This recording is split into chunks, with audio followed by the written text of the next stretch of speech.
Welcome please to the JVG podcast, where these G's are gonna spread their seeds of knowledge about the league. It's flourishing with these funny catchers seem to be well read, esteemed and honest, like the man himself, Jeff Van Gundy. They are high IQ, so cerebral and funny. So if you're on the bus, just border on the dunny, listen to the JVG NBA Tribute Show.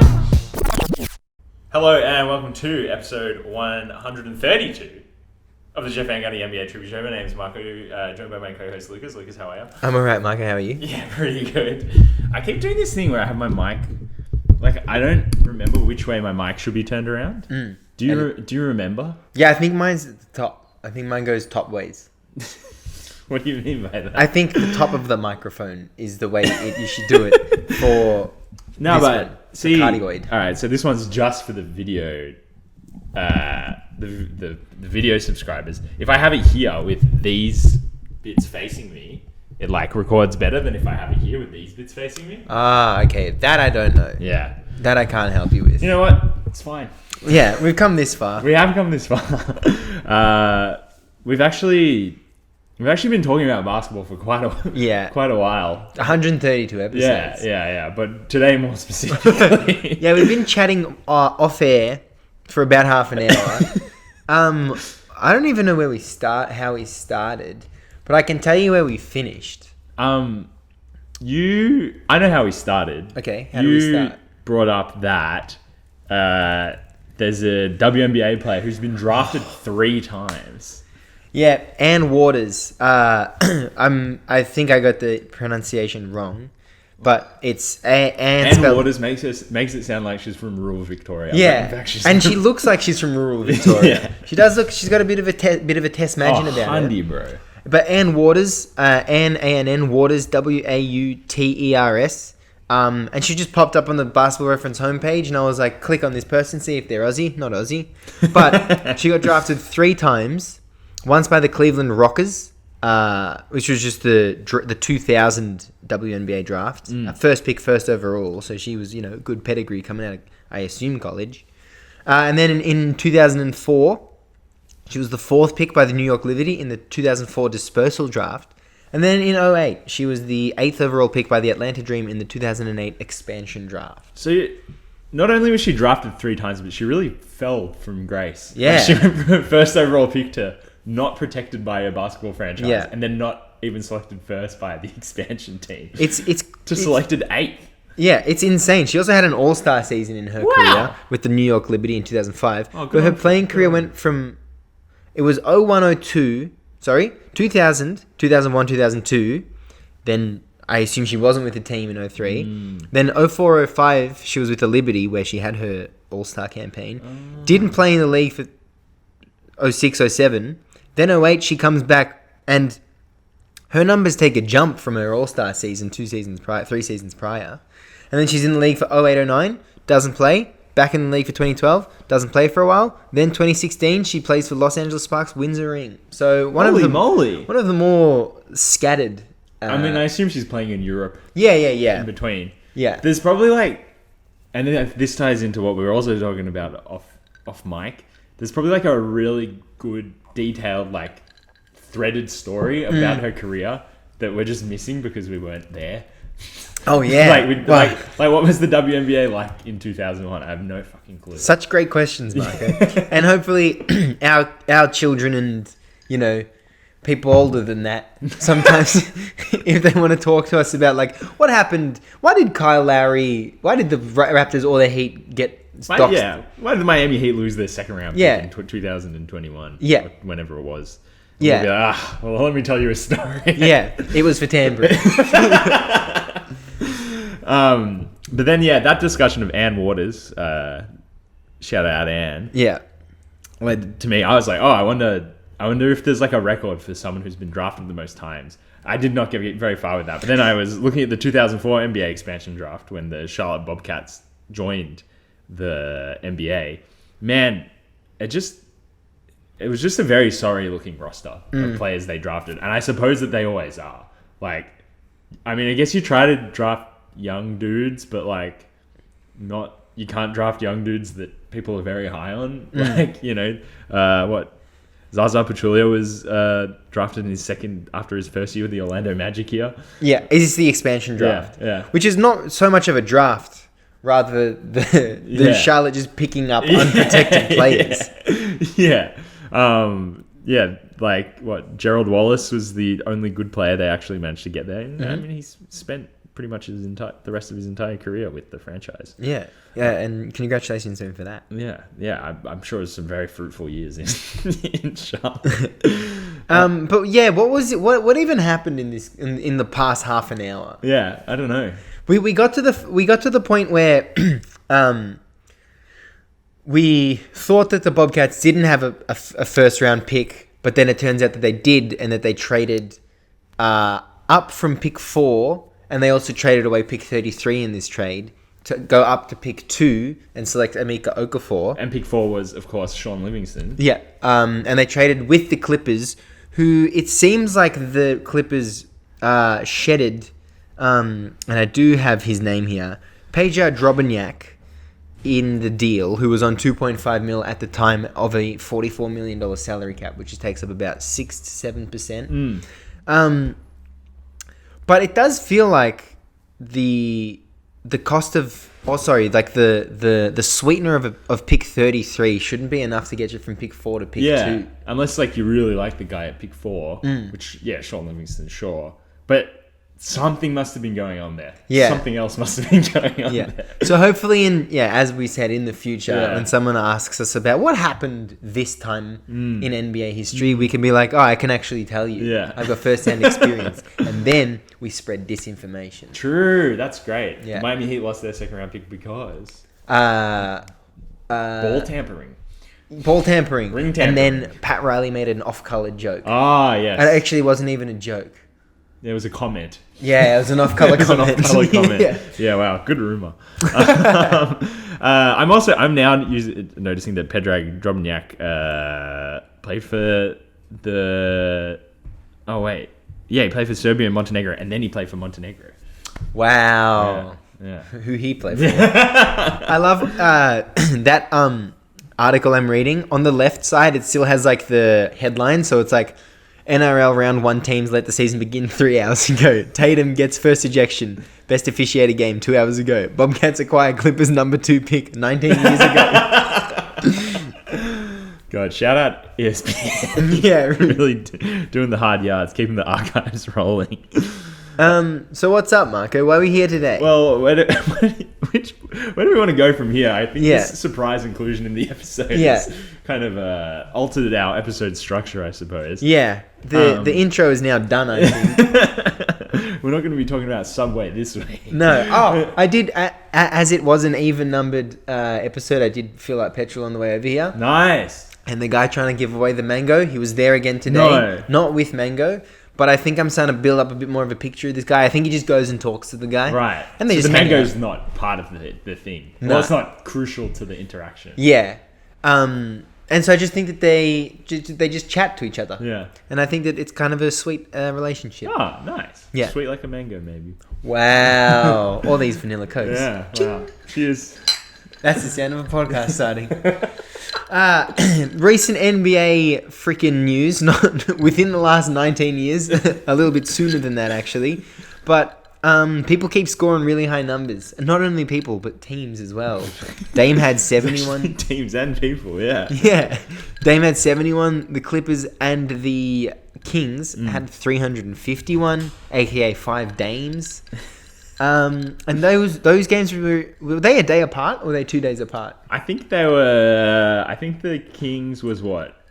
I think Saturday our time, yeah. And then it was Monday our time for Dame, for good old Damian Lillard. Yeah. So two days apart. Do you want to start with the individual or the team? Let's start with the Kings and the Clippers because that was the really.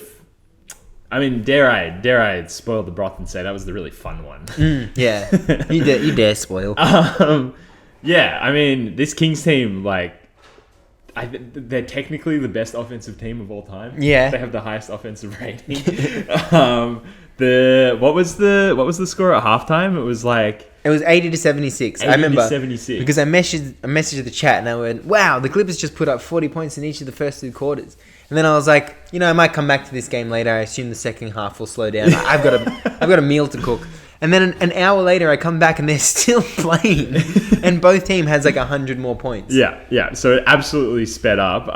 The Kings were down by quite a lot at one point in the fourth, I believe. I'm trying to find out exactly what it was live on air. And then, mounted like an insane... Yeah, I think it was about 4.5 minutes left to play. There were... Oh, no. Oh, yeah, all the way at 4 minutes to play, they were 13 points down. Damn. And then they managed to force double OT. Yeah. And come back twice to win the game. Yeah, man, it just like didn't slow down at all. Yeah. And I feel like so much is going to get lost in this game. Like it was Russell Westbrook's like a very impactful game from him. But like, why are you going to talk about that when Malik Monk had 45 off the bench? Yeah. And Kawhi Leonard, like, I think that's got to be like Kawhi's most dominant game since like 2019, basically. Or maybe, did he have that? He had that one really good playoff series with the Clippers, didn't he? Yeah, in the bubble? Yeah. Yeah. Was it? I don't know if it was wasn't in the really bubble. good. I think it could have been a really good season with the Clippers, Yeah. potentially. If only there was someone we could talk to about this. Who did you think was going to win this game as it was going? No idea. Yeah. I thought the Clippers were going to win. I didn't watch the first half, so I didn't experience that. But I thought the Kings had they had the momentum and they had the narrative. Like I think the Kings have had the narrative all season long.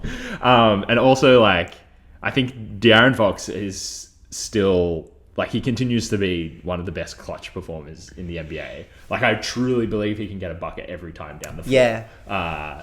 In basically any game. And this was just one of those games where it's like it wasn't about getting stops or missing shots. It was just go down. Yeah. And hopefully get a 3-pointer, not a 2-pointer. Yeah. The Clippers shot 60, 58, 86 splits, scored 175 points and lost. That is insane. I think maybe I want to do my little analysis after we also talk about the Dame thing. I think so. So let's get straight into that. Well, Dame. Just before that. Yeah, sorry, just kidding. What's the the highest scoring game of all time? Yeah, Nuggets Pistons 186, 184. Very good. You're very, very good. But the Pistons, isn't that the best defense of all time? Yeah. I really want to watch that game. I want to know what happened in that game and see how it compares to this one. Yeah. Because I feel like that'd also be a slog. John Long had 41 points. Logo Long. Logo John. Now to Damian Lillard. From Logo John to Logo Lillard. Logo Dame. I told you that I was going to rewatch this game. I couldn't. I did the first half and that was already enough for me. This was that first half was so unwatchable. There was so many stoppages, so many fouls. It was trash. There was no flow to the game, but Dame still kept his rhythm. I really liked that he was just fuck the Rockets. Fuck them. The Trailblazers were fuck this team. Yeah. Dame came down. I reckon there was a patch where he in the first quarter when he scored his first 13 points. I reckon, I don't know if this is true or not, but it felt like he scored them all in a row. And I also think he didn't pass in that stretch. No. He just came down and kept shooting, and I just love that he did that. This Rockets team is getting worse, but yeah, I like that. I like that Dame treated them the way they should be treated. Like shit. Yeah, and their D is so bad. It's just absolutely atrocious. And it's not even. It's one of those ones where it's all right, cool. If Jay Sean Tate is guarding you, you're probably going to be fine. If you're Damian Lillard, that's not really an issue for you, and it absolutely wasn't. But they're just their rotations, how they defend pick and rolls, it's all really bad, and it played right into his hands. Obviously, if anyone scores 71, it's fucking amazing, incredible effort, and he was actually pulling up from ridiculous distances, but they were not making it hard for him until the fourth quarter, when they were just. I think after he hit his 13th three, Time to make the adjustment. Yeah. No, but they were actually like doubling him and tripling him from then. What? I don't know, to defend Klay Thompson or something like that. Like, Yeah. it's not winning the game, not getting your franchise any further by doing that. But yeah, like he just exploited every coverage they threw at him, like made every defender on him look like a complete idiot. And that's because most of them are. And yeah, like, that was one of Angus's hot takes earlier in the season. I like that he remembered that. Yeah. 'Cause I don't remember anything from that episode. Yeah, Angus said Dame will have a 70-point game. Would like to tip our hats off to him. That's such a good hot take. Yeah, well, it came true. Not only a bold prediction, but just fucking 6D chess. Yeah. So you say Dame did well with every D that he had thrown at him. The only thing that wasn't him getting guarded one-on-one when he was fucking piping hot was this one time it seemed that Usman Garuba like just made a personal decision to double team him and stunt at him. And I think that he, at the very least, got the ball out of Dame's hands. I think the play then progressed to Dame scoring a layup, like, and getting the ball back and scoring a layup. But like, there was no resistance otherwise. Except actually, Jabari Smith Jr. had a couple of good defensive plays on Damian Lillard. To all his haters listening, He's fine. He's a fine guy. yeah. I think watching this game, I realized first of all that Alperen Şengün is like by far and away the best player at Houston. Not just the best, like clearly the best player. Yeah. It's just I don't think it's possible to judge Jabari Smith Jr. offensively yet. Maybe you can say that he doesn't take the game on enough. I also am not going to hold anything against a 19-year-old on this team. Definitely. And also just being, I think they're the worst coach team in the league. To go back to that, like every time Dame would call for a screen, like they would just do like the worst switch. They wouldn't hedge it. They wouldn't like stick with him. And it's like, fucking, of course he's gonna hit a three. Like, what do you think he's gonna do? So like, they set a screen on Jayshawn Tate, and then Jabari Smith switches onto him. It's like, it's too late. Like, it's too late. You can't do anything. You're a good defender, but you're 5 feet away. He's gonna hit it. He's gonna hit his shot. Yeah, he's also hit 10. Yeah, like it doesn't matter how good you are as a defender. It's like there's no one-on-one D isn't gonna win you anything at this point in the game. Exactly right. And yeah, the few times that like Dame drove and then help came and then it was like pass, the Rockets were just so slumped over. Like they were just like, they gave up. They didn't show any resilience. And I also think this is something that wasn't the case in the Kings-Clippers game. I think the Kings-Clippers game, there was actually fine D, but I think the offense was just incredible. Yeah. There were so many occasions where it was like drive, break down, kick around, swing around, drive again, break down, kick around, swing around. And then got the shot clock down to like 6 seconds, and then someone would just hit a three, either the Kings or the Clippers. Yeah. Yeah, no, definitely. And like, the Rockets, this sounds silly to say, but they only lost by 17 points. Like you're the worst team in the league and you weren't trying. Imagine if you did try a little bit to kind of to do anything to stop this team. Maybe the game would have been closer. I mean, I know they're not in the business of winning games, but like if you're that bad, like just not on the level of the team, and someone drops 71 on you and you lose by 17, like that should be a good reflection on you. But like, having watched how they played, it's not at all. Yeah, I think someone could drop 80 on this Rockets team. I was thinking about, could you drop 100? I don't think so. I don't think that that's going to happen. But I think the way to break a scoring record is you have to wait for a team that's just so bad. And I think that this Rockets team is that team. Like, if Steph were to prepare for a week to play against the Rockets, and the rest of the Warriors were prepared for that as well, and they were like, Steph, we're going to go to you, just go for your career high, and potentially probably the second highest NBA score of all time. Yeah. There's no way he wouldn't do it. Yeah. Like, if they wanted to do it, obviously all these teams are way above the Rockets. But if they wanted to do that, there's no way they couldn't. Yeah. I reckon Steph could drop 90 on the Rockets. Really? Wow. Yeah. Golly. I just actually don't think you can get up that many shots in a game. Like, it's like- I think Dame coulda. You If reckon? he started shooting sooner, because I feel like he didn't score for like the first 4 minutes of the game. Yeah. No, didn't he? I feel like he hit a 3. No, I think you're right. Yeah. Yeah. But, you know, like, what? Donovan Mitchell on his 71 point effort, he only had 34 attempts in 50 minutes. Yeah. And, like, you know, they were... he was also like throwing some really nice passes because when they were like all right, we've got to double him, I was just leaving him open to find Jared Allen like time and time again. But I just think in the modern game, and maybe the game of the future, like how many shots can you really get up? Well, he got up 38. That's a lot of shots. And 14 free throws, which we'll call 7 possessions. So that's 45. Let's say that's 45 shots. I feel like I've seen Kobe and Westbrook get up in the high 40s. I reckon players have gotten up 50 shots. Yeah. But it is a good question, Marco. Where are we going? Where are we going with all this? I just did the math. And so to have a 100-point game at this like point per field goal attempt, just whatever, you have to have 53 attempts in the game.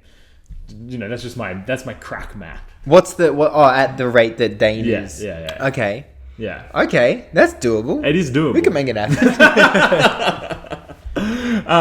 But you know what, Lucas? I'm glad you asked. I think the game Crazy. is going. It's crazy, bro. I mean, I think this is pretty obvious, but like a good starting off point. But I think this is just going to happen more and more and more often. Yeah. Like both of instances of this. Like we've seen, like the last 10 years, like the 3-point shots opened up so much of the team's offense. Players just become able to do like everything. I was thinking of two. I don't know why I thought of these two players, but I feel like they're a good example. Like Darius Garland, who's like, okay, borderline all-star to not all-star. One of those players. He can kind of score from anywhere. Yeah. Like he's a good 3-point shooter. He's good off the dribble. He's like got a really nice floater. He's an like above average finisher at the rim. He's really fast. So it's sort of like if he gets hot, you know, what can you do to stop him from scoring? Yeah. Another player like, you know, Jalen Brunson this season. Again, like a bit of a diminutive point guard who's become like, again, a pretty good 3-point shooter. He's got his specialty, like he's really good in that sort of close mid-range, like one-on-one, and he's a good finisher. Like these guys aren't near the upper echelons of the NBA, like Dame Lillard and like Donovan Mitchell, but yet they have like complete offensive skill sets where there's not really like a bit of the floor that they're weak at. Like, you know, like Michael Jordan, he might be the greatest basketball player of all time. He was never a great 3-point shooter. Like it wasn't, and he wasn't shooting it at volume. And now because that's happened, every player has become good at it. People, you know, the floaters sort of come in to add this other aspect to it.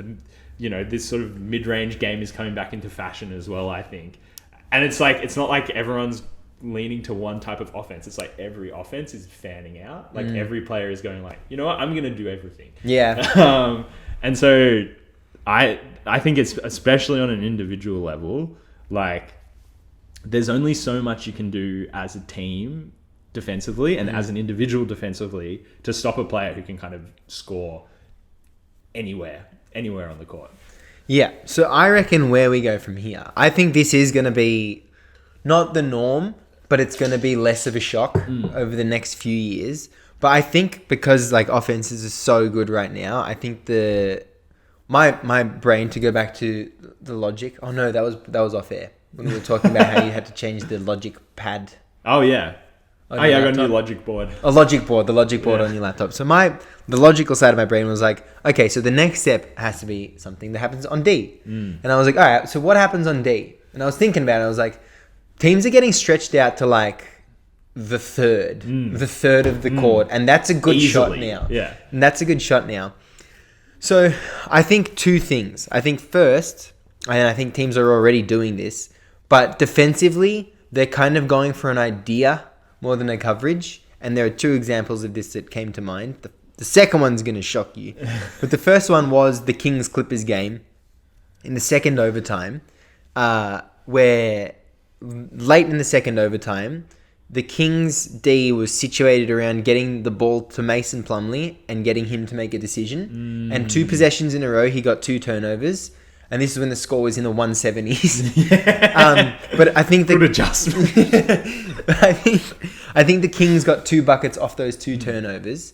And the second one, which I don't know why it sticks with me so much, but earlier in the season, the Heat and the Hornets had a game, and the Heat ran a zone, and 3 plays in a row, JT Thor shot the ball for the Hornets. And it was just like, there's no way that was by accident. Yeah. There's no way that wasn't the idea defensively.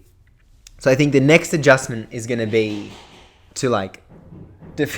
What's happening? Oh my God. Pause. I'll go check.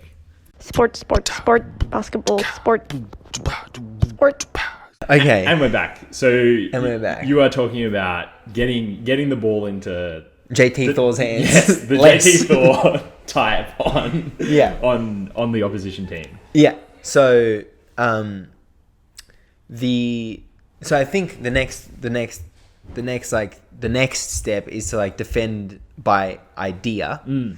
And I think that'll start becoming the norm more. And like that hyper analytic offensive shot selection will become like a hyper analytic defensive thing. Such as make Mason Plumlee a decision maker on the free throw line. Make JT Thor shoot 3 mid-ranges in a row. And I would be interested to see how that would look in the playoffs. And I also think that we are maybe getting a bit ahead of ourselves because we haven't... Because last year's playoffs were like incredible. And there was some great D in those playoffs. So I'd like to see how it looks this upcoming playoffs. Yeah. But this could be the norm in the regular season for like 5 years. Yeah, definitely. That makes me think of when the Pels played the Bucks earlier this season, and they had Drew defend Zion the entire game. And because the idea wasn't like, all right, like if it's one-on-one Drew and Zion, like Drew's the best player to have on him, because he's not. But the idea is like if Drew's just like bodying him up, like stopping the ball from actually getting to him, then he's not getting the ball, and he's like basically played out of the game. And it worked so well. Like they absolutely shut. It was when we were on like one of our hottest stretches, and they absolutely shut down our offense. And like, you know, you look at this Dame game, the Rockets were doing nothing to stop him from getting the ball. Like, you just have to, like, you know, out of the inbound, stop him from getting the ball. Like, make someone else get it, and then spend the rest of the play, like, doing whatever you can to prevent him from getting it. And that brings me to my... but did you have anything else to say on this point? No, not really. I think that, like, my overall thing... I think it's unfair to compare the Clippers Kings game to the Rockets definitely Blazers game, and it's unfair to compare even Dame to the game he was playing in. But I think that a lot of people, like, a lot of the criticism about like today's league is like they like to use the term open gym. We would probably use the term open age in Australia. But like that was the Rockets and the fucking Dame's team, the Blazers. Yeah. I think he's always played for them. And he likes to make it quite abundantly clear. But I think that was the case in that game. I think externally you can say that was the case in both of these games, but that was definitely the case in that game. But I think Kings Clippers was kind of a best case scenario for like just hyper efficient offense. Yeah, definitely. I have a kind of a funny one. Okay. I think the corner 3 is gonna die. Ooh. I think the standing like catch and shoot 3 is on the way out. I think like if you look at defenses in the NBA are really good. Like I think we are in an era of like really, really well coached Ds at the very least. And like you see like the last 3 since I've started following the NBA, like the draft is just full of more like wing size players with like who are plus, you know, have pluses defensively. And that's like, I think it's something that you think a lot more about when you draft the player than maybe it once was. Like once upon a time, I think you were like, yeah, just get the guy who can shoot the basketball the best. Now it's like, no, get the guy with like weird long arms and you know, like who can keep up with someone on the perimeter. So like your average NBA D is like pretty good. Like you're not getting open shots from just like, rotating the ball around as much as you were maybe, I don't know, like the start of the Warriors era or something like that. And then you look at a team like the Kings, it's just like Malik Monk and Kevin Huerter like popping off off-ball screens constantly, like little off-the-dribble actions.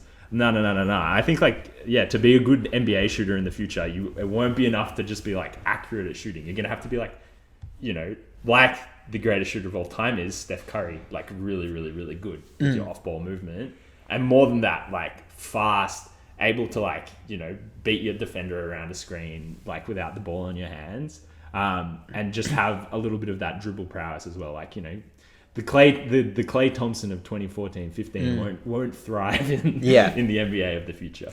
Yeah, so I was thinking, I think we've even talked about this earlier this season, but if you can't be a 3-and-D player anymore, you need to be able to bounce the ball as well. But yeah, maybe even that is like not out of date, but to be competitive, you need to even be doing more than that if you're a role player. And maybe it is like the Kevin Huerter, like not only being a threat, catching and shooting, or catching and attacking, but attacking off the ball. Yeah. Like maybe that is like, maybe that's going to be the norm in 2 or 3 or 4 years time. And being a 3-and-D player that can bounce the ball is already like, okay. Behind the ball. Yeah. You're not revolutionary. Yeah. You're kind of, you're just like struggling to keep your head above water. Because like 3-and-D players right now, it's like, I don't know. It's not even a term anymore. Yeah. It's like it got out of date so quickly. Yeah, legit. And think like, all right, like one of the best 3-and-D role players this season,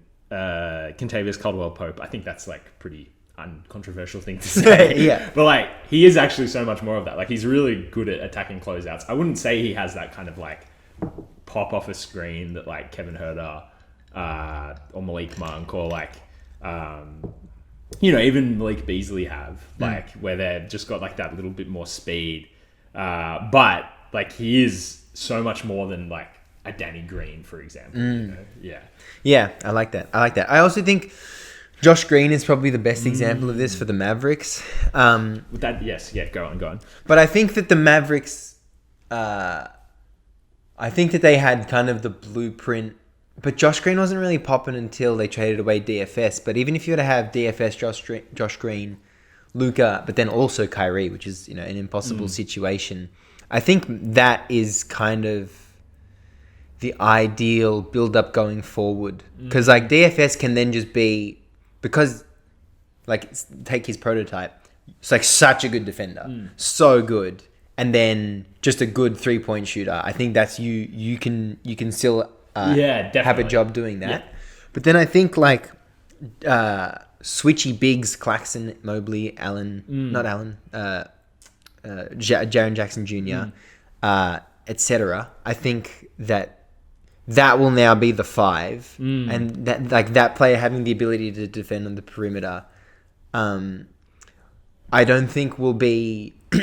I think there'll be a regression before there's like an advancement in that. I think there's going to be a lot of 6'10" players coming into the league that teams are going to want to turn into that player. But they can't. Yeah. They just aren't that player. Yeah. But I think in like 5 to 10 years, there will be like a lot of those players. Yeah, definitely. Like when you're going through your growth spurt in high school and they're like, all right, first things first, learn how to defend. Learn how to defend a guard. I think the Mavs are interesting because I think the way the Mavs, not always, but the way the Mavs have often played with Luka is like a bit archaic. Because they do play that like, all right, Luka ball handler, big screen, and then 3 guys standing still on the perimeter. Yeah. Like they they have not traditionally, and not always under Jason Kidd, like been very good with off-ball movement. Yeah. Particularly like around the perimeter. Maybe, making cuts and stuff for sure. And like that works. I don't think they're hamstrung by Luka's game because that's how they've generally played with him. Yeah. Because, that is how he likes it. He likes everyone just being, where they are. And I think as he plays with Kyrie in particular, that will start to change. Or like the Mavs will start to change. Like because, you can't have Kyrie standing motionless like on the 3-point line when Luka has the ball. Yeah. So, but I think it's maybe like not the end, but like the end of the dominance of like the James Harden type heliocentric player. Yeah. Like where it's like, all right, he's there, you set a screen for him and you let him do everything else. Like everyone needs to be working on offense. Yeah. How do you feel as though, pivoting back to some news, or just tying in some news, Quinn Snyder with the Hawks now. Yeah. I feel like he could be a pretty revolutionary coach, potentially taking the ball out of Trae Young's hands, etc. Do you feel like, how do you think he'll go in Atlanta? Do you think he will implement a bit more of a modern strategy? I think he's got a really good roster for the sort of thing that he likes to do. Yeah. Maybe, I think we've also spoken about this off air, but like maybe Clint Capella isn't, like he's not Rudy Gobert. Maybe he can't be the Rudy Gobert type player in his defense, but I think that's a good start. He's actually got good perimeter defenders in DeJounte Murray and DeAndre Hunter, which he didn't have in Utah. So that's good on the defensive end. I just don't know. And then I think like the types of guards he has, the shooters he's got, is good for how he likes to run his offense. But I just don't know if you can convince Trae to not play like how he plays. Yeah, that's fair. That's my very early read. Yeah, that's interesting. I wonder. Oh man, I haven't even considered that because Trae.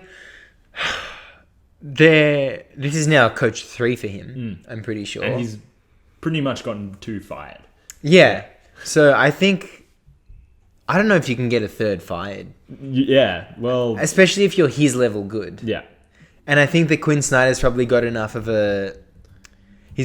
I think he's got enough like goodwill behind him and just good coaching as well. Yeah, that I don't think people would point fingers at him. And that they would start to look at Trae Young as the problem. Yeah. So maybe that alone will be able to get Trae Young to make an adjustment. Because as we all know, these players are like so insecure. Like they're so sensitive to the external view of them. Yeah. And so much of like the decision making is very image based. And I always do find that quite interesting. Yeah. When you're talking about like $250 million careers. And like, you're a good basketball player. Just, play basketball. Yeah. Kind of. No, I'm not saying shut up and dribble in a convoluted way, but like, if you're Trae Young and you have that skill set, you can listen to a coach. Yeah. Like you don't have to be. It doesn't always have to be about your ego. Yeah. Yeah. Yeah. I think that Quinn Snyder will be really good in Atlanta.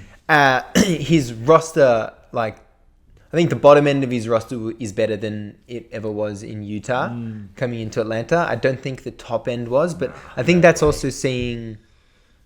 I mean, that is 20/20 hindsight. Yeah. But like right now, you would be impossible to say that Trae Young's better than Donovan Mitchell. Yeah, 100%. But I think also like the Utah starting 5 of like Rudy, D-Mitch, Conley, Royce O'Neal, Bojan Bogdanovic. I think like, yeah, it's just like in almost every position, it's better. It's better than Utah. Maybe DeJounte Murray is better than Mike Conley. Yeah, yeah, that's fair. Yeah. But go on. I think I might have actually. I think that was the end of your thought. The end of my thought there. Well, yeah, because there was a piece of news. I'm trying to find it. I can't find it. But that the Hawks were exploring the possibility of trading Trae in the summer. No way. If things don't work out. Oh my god. And you have to think it is like, but then it's like, what is your franchise? I also don't know what the market would be for Trae Young. Yeah. Like what does that package even look like? And who wants him? Like who? You can't bring him in as your second best player. I don't believe that. And I do think he has the tools to be. Okay, let's reframe this. Do you think Trae Young could be the best player on a championship team? Do you think he could be the 1B? No. I think he would have to be the second, and that's like the best, the very best he could be. Yeah. I also think he just might not be good enough. But like, who are you playing? Like, who's he playing with if he's the second best player? Like, the other guard can't be the best player because then, like Trae's not holding the ball enough. I don't know. Like, what if you put him on the Milwaukee Bucks, would him and Giannis win a championship? Potentially. But I think this could sound crazy, but I don't think he's good enough offensively to be such a bad defender. Yeah. Like, well, I was gonna make the comparison to Steph, but that's not fair because Steph is like a good or a fine defender, and he actually had some great defensive seasons, and he was also so good at defending for the Warriors' game plan, like especially pre-switching and stuff. He was just so on it. He was so on the fact that they were trying to hunt him out, and like credit to the entire Golden State team as well. But they would get to the point where the other team would like finally get the switch with like 6 seconds to go on the shot clock, and then that's just a late shot, and that's a late clock shot. And then also Steph is like astronomically better offensively than Trey is. Yeah. So that's a double unfair point for Trey Young. So much fun playing on that Warriors team. Yeah. Even still. Yeah. But just like on offense, you're like, all right, cool. I know Steph's going to be like working 110%, like doing everything he can to like either score a bucket or make my life easier. So on D, all I have to do is make sure like their best player doesn't switch onto him. Yeah. Yeah. I think the only other thing I wanted to say for where's the league going, I think a lot more, and I think this is already the case, but I think a lot more actions will be defended like a zone.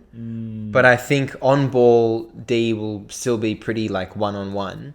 But wherever the action is on the other side of the court, I think it'll be covered as a zone more than like man-to-man. Let's take, for example, Strong. Do you know Strong, the play Strong? Vaguely, but I'll take you guys through it. So you got one guy, let's say the guard is on the right side of the court, right wing. Stay with me here, guys. You got another guy in the right corner. You got a guy in the left corner. And then you got two guys going to screen for the guy in the left corner. So just imagine that. Yeah. So I think like, and as I said, I think I've already seen this, especially with the Celtics. But I think that action on the left side of the court, that 2 down screens for the player coming up, I think that will be defended as a zone. right. And then like however that play develops, then players might switch, whatever. But I think the strong side players will stay in a man. And I think that's kind of like, that makes sense. Yeah. But I think that, as offenses become more complex, I think that the action will start to be defended as a zone more. And then, like the idle players will be defended straight up. And like, I think you just straight up have to do that with, like you were saying, like how the floor is stretched out. Like you can't man every good perimeter shooter in the league. Like, you know, if you've got 5 NBA players on the floor and 4 of them can shoot threes, like you can't be man to man defending every single one of them. Like it's just a recipe for someone getting an open shot, basically. I think you see it already, like you said. I think it'll just become like the norm. Like as spammy as offenses look, I think now Ds will look just as spammy. Yeah, right. That's funny. But you just can't defend man to man. Yeah, like you cannot defend straight up. Yeah. But I don't know how I actually want to discuss this, but I was reading about what was it called? Before they introduced the 3-second rule, they had the thing where like you had to commit to the player you were defending. Oh, what was it called? Was it just illegal D? Yeah, it's illegal called defense. Illegal defense. Yeah, such an inspired rule. Yeah. And I was trying to think about how that changed like the league, because like scoring went right down after they changed to the 3-second rule. It was also like before that, players like Allen Iverson, Michael Jordan even like just found it so fucking easy to score because they could just clear out and let someone with like, you know, incredible speed, strength, and the best handles, you know, ever go to work. Which, man, it just doesn't sound like a lot of fun when you put it like that. Yeah. Like, was there also illegal offense? What was illegal offense? I don't know if legal offense basket. But then I think oh yeah, that's right. Yeah. A 5-second count will begin if an offensive player with the ball and not facing up starts dribbling below the free throw line extended while being closely guarded. That feels just like 5 seconds back to basket. Yeah. But I thought illegal offense was like you can't ISO pretty much. Oh yeah, yeah. Here we go. Sorry, everyone. This is great radio, isn't it? I think this was. I think we might have even covered this in the episode where we talked about players that had rules made for them, because it was the Michael Jordan rule. Oh, this is the Michael Jordan rule. No yeah, shit. Yeah, because obviously that's just what you do. Yeah. But yeah, I think my point is, I think we finally, maybe in the last like few years, like I think offense beat the death of illegal offense. Yeah. Of illegal defense, sorry. Like Yeah. I think that did a very, very good job of letting D's like limit really, really good individual scorers. And now because back what I was saying of all these insane skill sets that players have, like it doesn't matter anywhere near as much as it used to. Yeah. Yeah. Yeah. I feel as though we've arrived at the end of the episode. I got one more thing on my sheet here. Go on. Well, LeBron James. He heard it pop. He heard his little footy. Yeah. And he heard it pop. And yeah, per our good friend Shams Charania of the Athletic. Yeah. They basically put him out indefinitely, and they're just gonna monitor his status over the next at least the next few weeks. What do you think this does for the Lakers? Well, he finished the game, which was a bit weird, and then He wasn't gonna sit out that game, man. no, it meant too much. It meant too much. Dallas Lakers. I don't know. Could this just all be like gassing up LeBron for like an awesome narrative in the playoffs? Like what? Fucking, do you mean? He finished a basketball game in the NBA after hearing it pop. But he's LeBron James. Like he had the flu. You know? I don't know, man. I don't know. I think that surely You think he's bullshitting? I don't think he's bullshitting, but I think it's quite a nice story. Dude, if you had an injured foot, how could you play an NBA game? Right. But what if the Lakers are now, you know, obviously after that trade, they just became so much better, and we saw it straight away. Like, Jared Vanderbilt, 5 seconds. 5 seconds into his debut, it was like, oh my God, they fucking stole him. They absolutely stole him. And now D'Angelo Russell has also been injured. I think it's short term. Like I think he'll be back pretty soon. Yeah. But like, you know, that's not to say that he doesn't have an issue that could stick with him for the rest of the season. So yeah, what if when they're finally hitting this good run of form, LeBron goes down, D'Lo goes down, AD, he's gonna go down at some point. Like, does that just make it all for naught? Potentially. What do you think?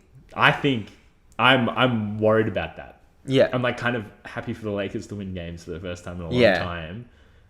I'm not thrilled about it. And I think like if this is a legitimate injury, then it could put a huge spanner in their season. Yeah, definitely. Yeah, I mean, like obviously, but like this team, albeit it's gotten so much better since the trade deadline, it's not good enough to make the playoffs without LeBron James. Oh, no way. Yeah. So do you reckon they won't even make the playoffs? I reckon they make the play-in. I reckon they could make the 9th or the 10th seed without him. Without him? It's so tight in the West still. If you would believe it. Yeah. I think they might not even be in the play-in. They're not yet. They're not. They're a game out behind the New Orleans Pelicans. Yeah. Who are sucking ass at the moment. Yeah. So you reckon? I think that's a fair summation. They can make the play-in without him, but they can't go any further. Yeah. Yeah. There's like 5 teams above them who are just like floating and vying for those spots. It's gonna be tricky anyway. Yeah. Yeah. Yeah. I think you probably your answer laid it all out. Yeah. All right. Well, unless you have anything else to say about anything. No, I don't think so. Do you? Nah, not really. All right. Well, we're probably at the hour mark. Well, we're actually at 50 minutes. Oh, and even better. I'm quite happy with it. Nice. Well, I guess I'll see you next week then, buddy. Good watching.